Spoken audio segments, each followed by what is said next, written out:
welcome to Mwnt.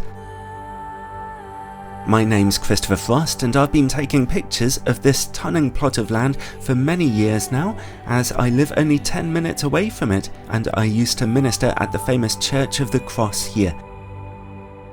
It is considered one of the most beautiful beaches in the whole of Europe, and it attracts a large number of tourists, holidaymakers and photographers from all over the world. So here's a quick tour of this beach that seems almost designed for any and all kinds of wide-angle photography, although you might be able to spot a dolphin or two in the bay with a longer lens if you're lucky. 3 key areas make this sandy little bay a dream come true for photographers. Firstly, there is of course the church, which is a medieval sailor's chapel of ease dating back to the 14th century. It is stunningly beautiful. Services are held here in July and August, the only months when it's really warm enough, although people want to get married here throughout the year, no matter what the weather is like, and I had the privilege of marrying at least 2 couples here as a curate. We once had a couple from Germany who flew in regularly in order to build up a worship connection to the church in order to get married there. On a sunny day, it's a beautiful place to photograph, especially with a very wide-angle lens and a polarizing filter, although it can look beautiful in the night time too. Every Christmas Eve, there's a late night service here which is always jam-packed with people. The area around the church is populated by sheep who come and go all over the place, so do be careful while you're driving. They are especially happy to hang out in the churchyard, helping to keep the grass cut nicely. This is one of my favourite pictures I've ever taken. I shot it manual focus at f/0.95 and miraculously my subject came out sharp.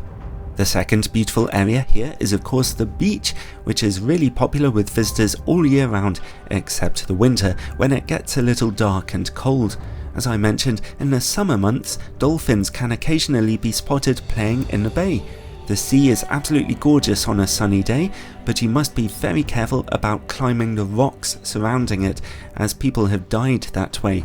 The pathway down runs parallel to a little stream with water flowing all over the place.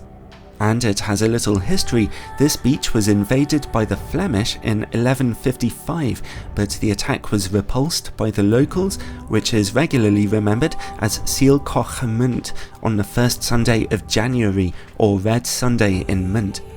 Finally, there is the Mwnt itself, a steep, conical hill, easy to climb if you take care, which offers gorgeous views of the entire bay, the church and the coastline up and down.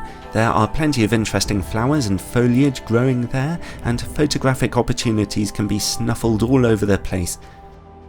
A wonderful time to come to Mwnt is in the late evening in summer with a wide-angle lens.